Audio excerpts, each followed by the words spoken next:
Capítulo 1, versículo 8 diz assim: não se aparte da tua boca o livro desta lei, antes medita nele dia e noite, para que tenhais cuidado de fazer conforme tudo quanto nele está escrito, porque então farás prosperar o teu caminho, e então prudentemente te conduzirás, ou serás bem-sucedido. Essa palavra é a palavra do Senhor e é digna de toda aceitação. Se você concorda com o que aqui está escrito, diga um lindo e precioso amém. Nós iremos ler novamente esse texto. Agora eu quero que você leia, você mesmo leia em voz alta, independentemente de sua versão. Josué capítulo 1, verso 8. Quero toda a igreja agora. 1, 2, 3, já. Toda a igreja, vamos lá.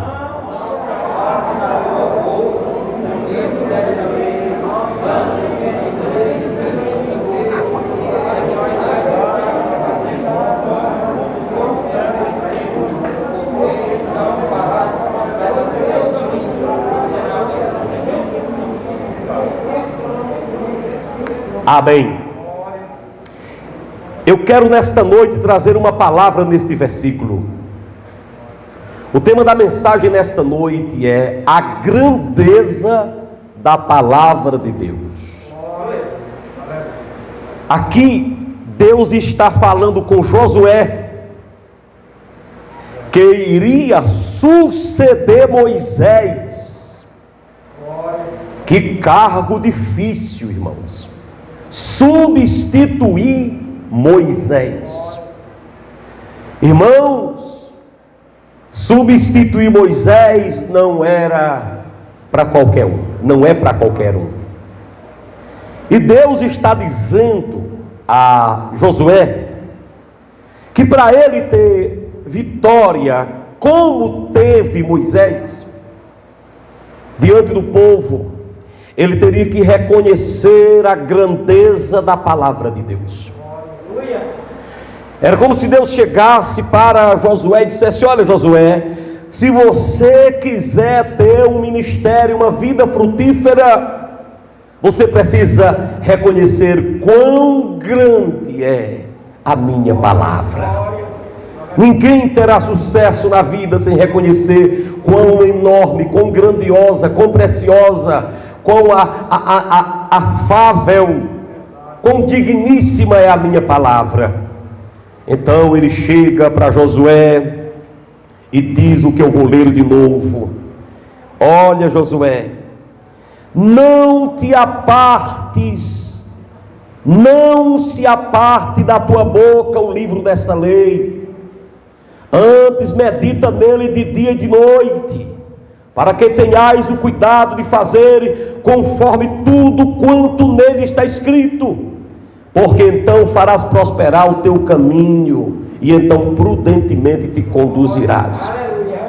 Este texto sagrado nos mostra que a palavra de Deus é grandiosa, e nos apresentam aqui vários fatores que fazem, que nos informam o quão grande essa palavra é. E eu gostaria de apresentar aqui alguns fatores, algumas razões, algumas evidências da grandeza desta palavra. A palavra de Deus é grande, em primeiro lugar, porque ela nos dá uma ordem especial. Ela é grande porque, vou repetir, ela nos dá aqui uma ordem especial. E a ordem é: não se aparte da tua boca esta palavra. É uma ordem para todos nós. Em outra versão diz: não cesses de falar desta palavra. Deus aqui está dizendo: olha, Josué, Não deixe com que sua boca pare de falar nas minhas palavras. Irmãos, a nossa língua, Tiago disse que tem 3 problemas. A língua do homem. Primeiro ele disse que a língua do homem é como um fogo. Um fogo que incendeia. Depois, em segundo lugar, Tiago disse que a nossa língua é um mundo de iniquidades. Em terceiro lugar, Tiago disse que a nossa língua é indomável.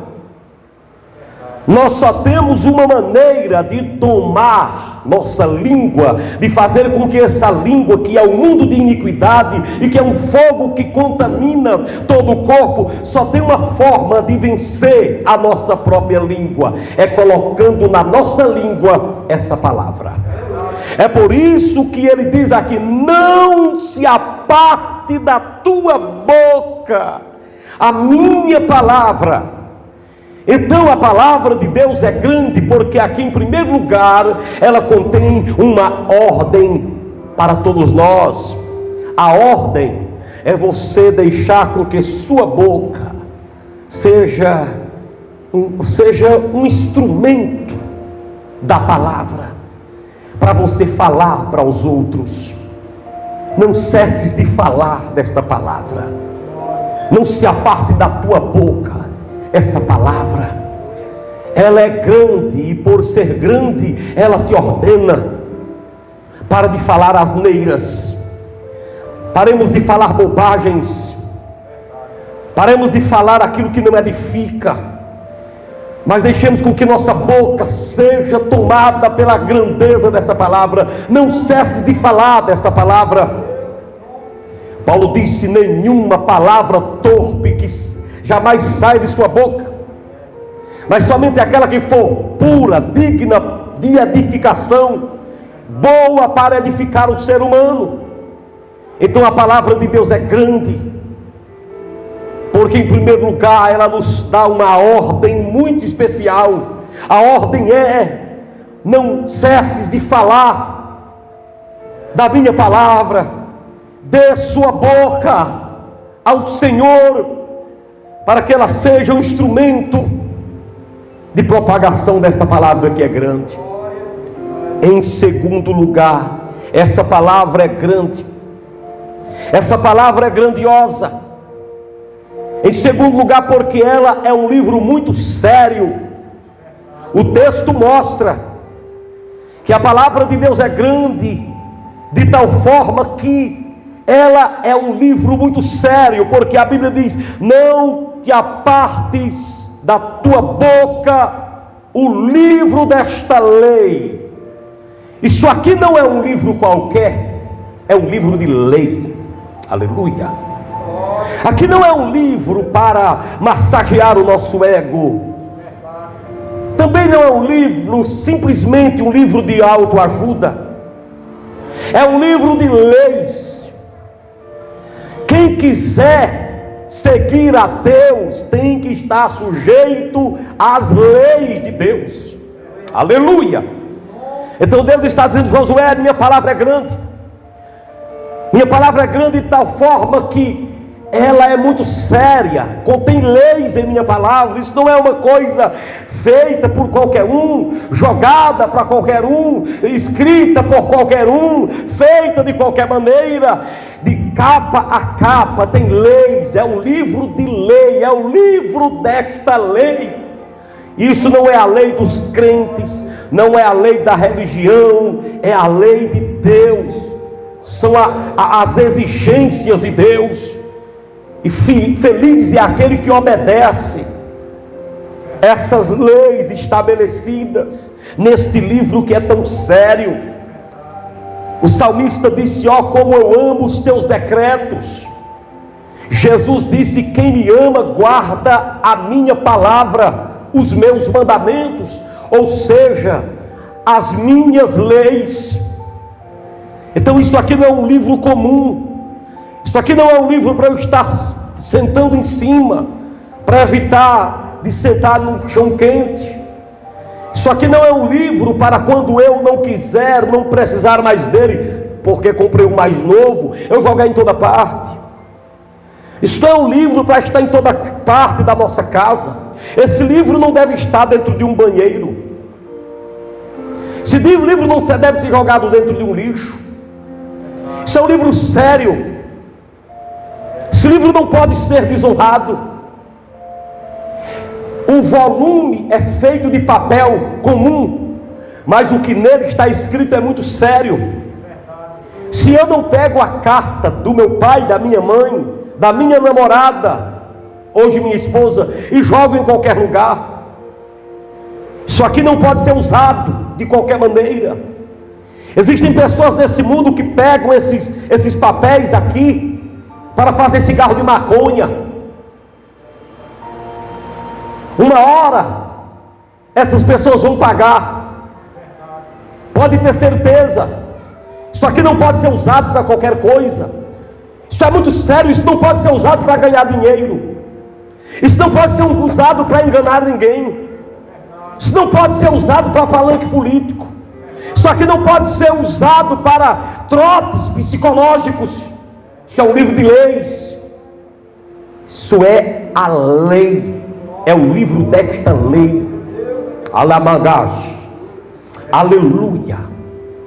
Em terceiro lugar, essa palavra, a palavra de Deus é grande, porque ela nos oferece, nos indica qual o melhor estilo de vida. Qual é o seu estilo de vida? Você e Deus sabem. Mas esta palavra diz para nós como deveria ser o nosso estilo de vida. Ela nos oferece a informação, como deveríamos andar, qual seria o método certo. O texto sagrado diz aqui, ó, não se aparte do livro desta lei, antes medita nele. O nosso estilo de vida tem que ser meditando na palavra. Amagá, salabassúria. Nós precisamos meditar neste livro sagrado. Isso não é uma coisa para entrar por um ouvido e sair por outro. Isso não é um livro para a gente ler como se lê um jornal e abandona para lá. Isso não é um livro para a gente considerar como uma revista qualquer, como um livro qualquer. Isso foi escrito por 40 homens de nacionalidades diferentes, de idiomas diferentes, de portes sociais e intelectuais diferentes, em cerca de 1500 a 1600 anos, e esse livro não se contradiz, esse livro é atual. Então Deus tem direito de dizer: minha palavra é grande, e por isso eu te ofereço nele um estilo de vida melhor para você. O estilo de vida que você deve ter é meditando nele. Meditar na palavra significa remoer a palavra.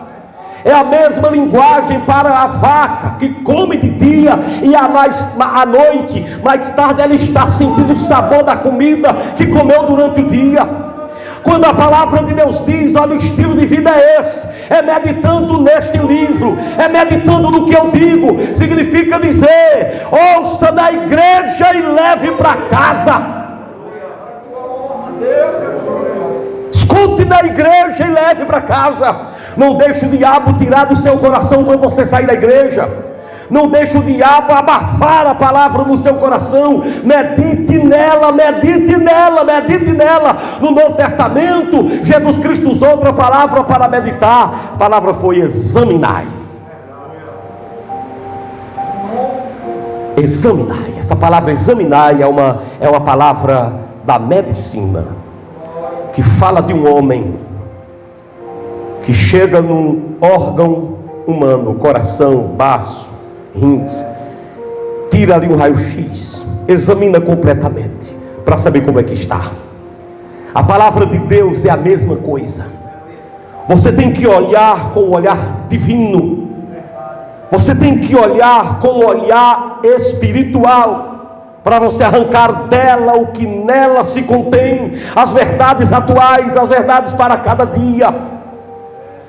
E o melhor estilo de vida que a palavra de Deus nos oferece, porque é grande, é o estilo da meditação. Antes medita nele, coma, faça como João, que viu a minha palavra e comeu a minha palavra.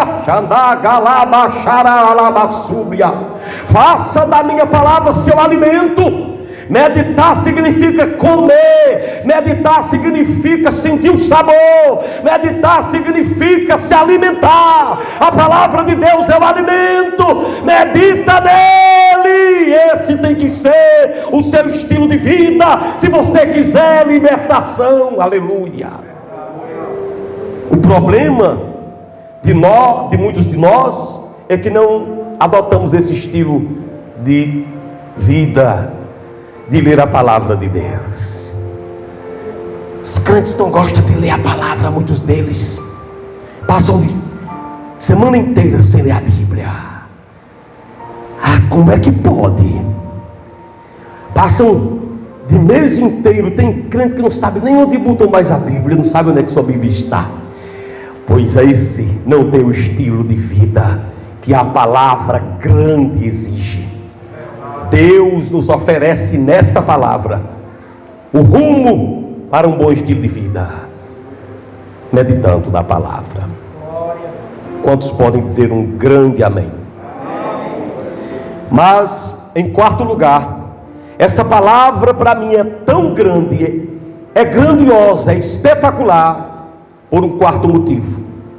Porque ela nos oferece, nos aponta, nos informa como devemos usar bem o nosso tempo. Aleluia. Essa palavra nos informa como você deve usar o seu tempo. O texto sagrado diz, olha aí, antes medita nela. Tempo agora, de dia e de noite. Aleluia. Como que eu devo usar bem o meu tempo? Aqui diz: de dia e de noite, mergulhando na palavra. Deus aqui não quer que eu medite na palavra somente em algum momento na vida. Eu posso até não ler de dia e de noite, mas eu posso meditar nela de dia e de noite. Para eu meditar na palavra, não preciso eu estar lendo toda hora. Para eu meditar na palavra, eu preciso estar ligado na palavra. Aleluia. E como eu devo usar bem o meu tempo? Meditando na palavra de dia e de noite. A Bíblia não diz lendo a palavra de dia e de noite, mas é meditando na palavra de dia e de noite. Deus é muito sábio. Se ele tivesse dito lendo a palavra de dia e de noite, então ficava meio ruim para nós. Teríamos que ver em que sentido ele tinha dito, porque aí não sobraria tempo para mais nada. Mas ele está dizendo medita, ou seja, sente o gosto da minha palavra de dia e de noite. Usa o teu tempo de dia e de noite. Tudo que você for fazer, submeta tudo que você vai fazer de dia e de noite ao crivo da palavra. Essa palavra é grandiosa, porque ela me oferece a direção de como usar bem o meu tempo. Como que eu devo usar bem o meu tempo? De dia e de noite, meditando na palavra. Eu vou perguntar a você uma coisa. Vou perguntar uma coisa a você, para ver se você tem meditado na palavra. Quando você se acorda de madrugada e fica ali 15 minutos acordado, você se lembra que você é um servo de Deus? Uns 3 aí se lembraram? Eu acho que a pergunta não foi bem elaborada, ou se foi eu não falei bem alto. Deixa eu perguntar, seja sincero. Quando você se acorda pela madrugada, passa uns 15 minutos acordado sem dormir, você se lembra ali que você é um servo de Deus? Essa é uma dica. Quando você vai fazer um negócio, você se lembra que é um servo de Deus? Para não mentir, não dar uma informação errada. Alemá, salabashuri, canta lahá, aleluia. Quando você arruma um emprego, você se lembra de agradecer a Deus, aleluia. Você se lembra de louvar o nome do Senhor por causa da palavra. Aleluia. Alguma vez você deixou de praticar algo porque a Bíblia, por causa da Bíblia? Alguma vez você fez por causa da Bíblia? Se você submete as suas ações à palavra de Deus, então a forma que você está usando bem o seu tempo, de madrugada, às altas horas da noite, ao amanhecer o dia, ao amanhecer o dia. Essa palavra é grande. Repita comigo: que palavra grande. Diga: ela me oferece o rumo, como usar bem o meu tempo. Então essa palavra, quando diz de dia e de noite, nos dizendo como devemos usar bem o nosso tempo, isso é uma pancada de Deus em nós. Porque muitos de nós, muitas vezes que temos esse nome de evangélico, a igreja, olha os evangélicos, mas evangélico é aquele que está de acordo com o evangelho. Evangélico era como se dissesse assim: ali vai um evangélico, ali vai um povo evangélico. Era como se dissesse assim: ali vai um povo bíblico. Quem está entendendo o que eu estou dizendo? Ali vai um povo das escrituras. Quem está me entendendo, levante a mão e dê um glória a Deus. Então, para eu levar o nome de evangélico e não estar de acordo com o evangelho, significa dizer que eu devo estar usando o meu tempo de qualquer maneira e não com a palavra. Se eu medito de dia e de noite e de dia, se a minha vida está de acordo com a palavra de dia e de noite e de dia, então, meu filho, é uma forma de que eu tenho que me conscientizar de que eu tenho usado bem o meu tempo. Alguma vez você acordou de madrugada para abrir a Bíblia, para ler? Alguém aqui, deixa eu perguntar, alguém aqui de madrugada, alguma vez foi despertado por Deus para ler a palavra? Querido, de madrugada, louvado seja Deus. Levante a mão comigo e diga: que Deus me ajude a usar bem o meu tempo. Em quinto lugar, esta palavra é grande, porque ela nos adverte acerca de quais devem ser os nossos propósitos prioritários. Qual é a minha prioridade? Quais são os meus propósitos primordiais? Pois esta palavra nos adverte, era tão grande que nos adverte sobre quais devem ser os nossos propósitos primordiais, ou pelo menos qual deve ser o nosso propósito principal. Olha o que ela nos diz aí: tenhais cuidado, está vendo? Olha, para que tenhais cuidado de fazer conforme tudo o que nele está escrito. Esse texto sagrado nos adverte sobre quais devem ser, ou qual deve ser o nosso principal propósito. O nosso principal propósito nesse texto é ter cuidado de fazer conforme. Aleluia. Quem pode exaltar a Jesus pela sua palavra aqui? Tem alguém que é do grupo do Glória a Deus aqui? Alguém aqui é do grupo do Aleluia e do Glória a Deus? Quem é do grupo do Aleluia e Glória a Deus e de palmas? Vai aí um minutinho enquanto eu me preparo aqui. Bendito seja Deus!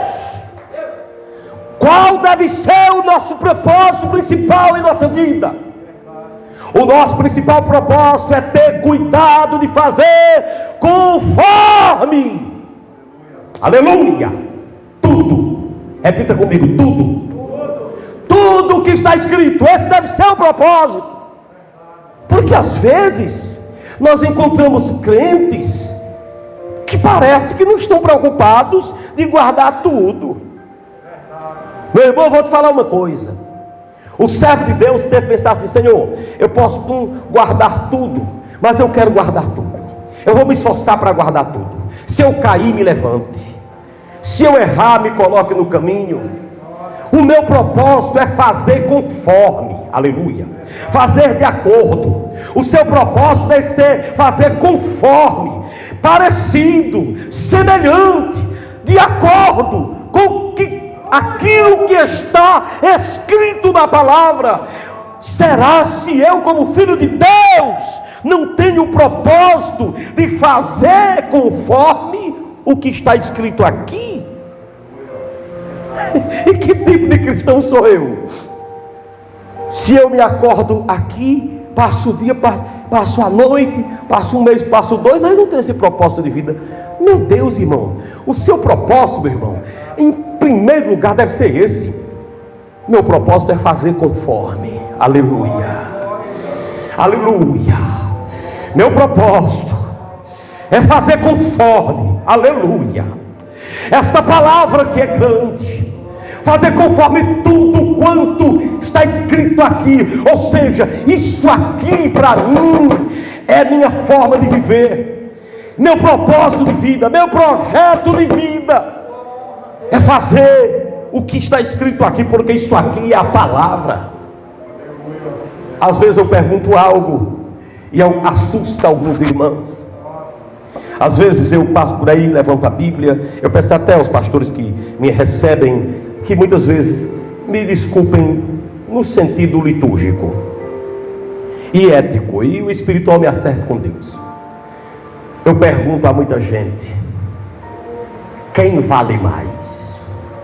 Deus no céu ou este livro? A maioria diz: é Deus. E eu tenho que corrigir a igreja. Tanto faz Deus no céu como essa palavra aqui. No mundo todo só existe algo, só existe uma coisa que é igual a Deus, é a sua palavra. Somente. Tanto faz Deus no céu como sua palavra na terra, porque a palavra de Deus ela é tão poderosa que a Bíblia diz que Jesus é chamado de palavra, chamado de verbo, palavra eterna. Esse livro que você tem nas mãos é a voz de Deus. Todos nós queremos ver a Deus. Pois, meu irmão, vou te falar uma coisa, está bem pertinho, porque ouvir a Deus você já o ouve. Só falta eu ver, mas eu já tenho ouvido o seu recado. Através de sua palavra você escuta ele aqui. Então o homem vale tanto quanto vale sua palavra. Se o homem não tiver palavra, ele não vale nada. A palavra do homem é o valor do homem, então a palavra de Deus é o valor de Deus. Aplauda Jesus agora.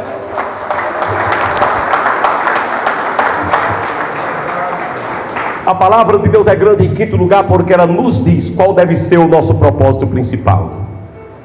Em penúltimo lugar, a palavra de Deus é grande porque ela nos promete um resultado infalível.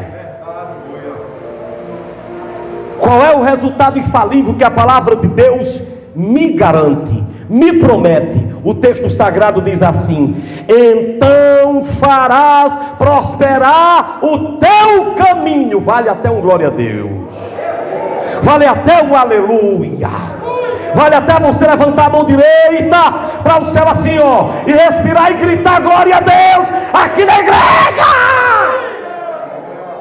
A palavra de Deus é grande porque ela nos promete, nos assegura de um resultado infalível. E qual é o resultado infalível que a palavra nos garante? É: farás prosperar o teu caminho.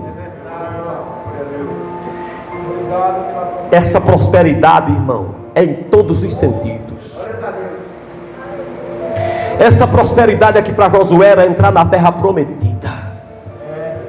Essa prosperidade para Josué era passar no meio do rio Jordão sem se molhar. Essa prosperidade para Josué era aqui, era derrotar Ai. Essa prosperidade para Josué era aqui, era derrubar as muralhas de Jericó. Então farás prosperar o teu caminho. Prosperar o seu caminho significava o seguinte: onde você colocar a planta dos seus pés, eu eu abençoarei. Claro que Josué não ia se enganar, porque para encarar Jericó tinha que passar 7 dias rodeando a cidade. Claro que para encarar os soldados tinha que brigar, tinha que ser valente, tinha que ser chacotado, tinha que ser zombado, tinha que ser oprimido, mas tinha que enfrentar. Mas se a palavra de Deus fosse ali o guia de Josué, essa promessa infalível se cumpriria, ele iria prosperar o seu caminho. Eu profetizo aos que amam a palavra de Deus aqui: tu farás prosperar o teu caminho. Eu profetizo para você nessa noite: prosperar o seu caminho. É uma promessa infalível, é um resultado infalível. A palavra de Deus é grande, porque ela nos promete um resultado infalível. Se você está passando prova, passando luta, está com desemprego, está com problema na família, receba esta promessa infalível: tu farás prosperar o teu caminho. Mas se apega na palavra. Farás prosperar o teu caminho. Em último lugar, a palavra de Deus é grande, porque ela nos assegura de uma grande e desejável bênção. Qual é a bênção que ela nos assegura? Ela termina nos dizendo: então prudentemente te conduzirás, ou então serás bem sucedido. Em último lugar, a palavra de Deus é grande, porque ela nos assegura de uma bênção tão desejável. Então prudentemente te conduzirás. Porque a palavra de Deus que diz aqui que você prosperará, ela diz também: você vai andar prudentemente. Não é só prosperar, é andar prudentemente também. Porque tem gente que prospera, mas não anda prudentemente. Você já viu isso? Que Deus abençoa a pessoa, ergue a pessoa do pó, mas a pessoa, quando prospera, quando é abençoada, ela não anda prudentemente. Então não é bem sucedido. Uma pessoa que prospera no seu caminho, derruba a muralha de Jericó, vence os moradores de Ai, abre o rio Jordão para passar, ela prosperou, a palavra se cumpriu na vida dela, mas ela não andou prudentemente depois disso, que nem Acã. Acã não passou pelo rio? Acã não derrubou as muralhas também? Mas ele não andou prudentemente. Tu está entendendo o mistério da palavra? Só se você está entendendo, diga: eu estou. Então agradeça a Deus, diga: obrigado, Senhor, por essa palavra. Eu vou explicar novamente. Existe aqui uma promessa, que é a promessa do homem prosperar. Existe a promessa: farás prosperar o teu caminho. Mas existe também uma segurança de uma bênção. Qual é a bênção que Deus quer que a gente tome posse? É a bênção de andarmos prudentemente. Muitas pessoas pedem a Deus: Senhor, me abençoe. Aí Deus pega e abençoa. Jesus, a pessoa passou a andar imprudentemente. Deus entregou um casamento, a pessoa passou a andar imprudentemente. Deus entregou uma casa própria, a pessoa passou a andar imprudentemente, trazendo miséria para dentro de casa. Deus deu um carro próprio, prosperou, coloca ali dentro do carro que não agrada a Deus. Quem está entendendo o que eu estou dizendo? Jesus me dá uma casa própria, toda mobiliada. Jesus, eu quero uma TV de 200 polegadas. Não tem? Já tem? Sei lá, 100, o que tiver. Aí Deus dá, diga comigo: prosperou. Filme pornô, não andou prudentemente. O cara não tem nada, Jesus dá um automóvel, dá um carro a ele. Ele prosperou, diga comigo: prosperou. Vai um pobrezinho sem ter o dinheiro da passagem, e dá com a mão: me leva aí, pelo amor de Deus. Ele vai sem ninguém no carro, e a pessoa vai de pé para casa. Ele está andando prudentemente? Não. Então nós temos que andar de acordo com essa palavra, meu filho. Deus te faz prosperar para você andar prudentemente. Deus não faz você prosperar, não é para você se desviar dele, não. Ele faz você ser bem sucedido, é para você estar mais na sua casa, nos seus pés, sendo mais fiel. Chacalabaçúria. Se aqui tem crente que dá glória a Deus, levante a mão direita, o grupo do glória a Deus, e exalte ao Senhor. Deus quer te fazer prosperar. Vou dizer de novo, Deus quer te fazer prosperar. Deus quer fazer teu caminho próspero. Mas depois receba a bênção de ser prudente, meu filho. Ser prudente não deve ser um peso. Ser prudente deve ser aceito como uma bênção. Ser prudente não deve ser uma coisa que doa para nós, seja ruim para nós. Ser prudente, meu filho, com nossas palavras, com nossas atitudes, deve ser encarado como uma bênção, para a honra e a glória de nosso Senhor Jesus Cristo. Então aceite a grandeza da tua palavra, da palavra de Deus na tua vida. Aceite essa grandeza de Deus, esse presente de Deus, que é a palavra de Deus. Jesus Cristo disse: errai, não conhecendo as Escrituras, porque a palavra de Deus é grande. Para Jesus vencer o diabo, lá na frente ele diz: sai, Satanás. Mas no outro canto só precisou ele dizer: está escrito. Ele não precisou nem dizer onde estava escrito. O povo se preocupa tanto de onde está escrito. É importante saber onde, mas o mais importante é saber o que está. Não é tanto onde está, é o que está. Jesus não disse: ó Satanás, está escrito no capítulo tal e verso tal. Podia ser, Paulo disse isso lá na frente, mas Jesus disse: eu vou mostrar que referência, que endereço de Bíblia não expulsa o capeta. Vai expulsar o capeta é o que está escrito, mas não onde está. Quem aplaude a Jesus nesta hora? Louvado seja o nome de nosso Senhor e Salvador Jesus Cristo. A palavra de Deus na boca do escritor das cartas paulinas, pode ter sido Paulo, ele disse: a palavra de Deus é viva. Repete: a palavra é viva. Ela é eficaz, é mais penetrante do que uma espada de dois gumes, que penetra até a divisão da alma e do espírito, das juntas e das medulas, e é apta para discernir os propósitos e as intenções do coração. E Paulo disse: porque a palavra de Deus é viva. Paulo falou que o obreiro tem que ser aprovado no que a palavra diz, deve ser um perito nas Escrituras. E o crente, qualquer cristão, deve examinar as Escrituras e cuidar de nelas a vida eterna. Paulo disse várias vezes: está escrito, vai estar escrito, está escrito. Paulo escreveu a Timóteo: toda a Escritura foi inspirada por Deus e digna, apta para a educação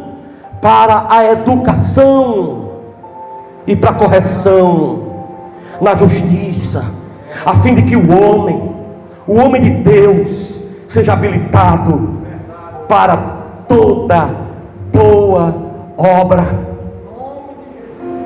O salmista disse que não se aparte dos meus lábios as maravilhas da tua lei. O salmista disse que o homem que é justo medita nela de dia e de noite, será como a árvore plantada junto a ribeiros e águas, que no seu devido tempo dá o seu fruto, e cujas folhagens não murcham, e tudo quanto fizer será bem sucedido. O segredo da nossa vitória é este livro, meu filho. O segredo da nossa vitória não é a gente andar propalando coisas nossas. Paulo disse: as minhas palavras, o que eu digo, não são palavras de cogitações humanas, mas de sabedoria de Deus. E a fé vem pelo ouvir, e o ouvir a palavra de Deus. O que eu preciso está aqui. O que Deus quiser me dar além disso aqui está dentro de sua soberania. Passarão e os céus e a terra, mas as minhas palavras não passarão, diz o Senhor. Pode aplaudir a palavra de Deus.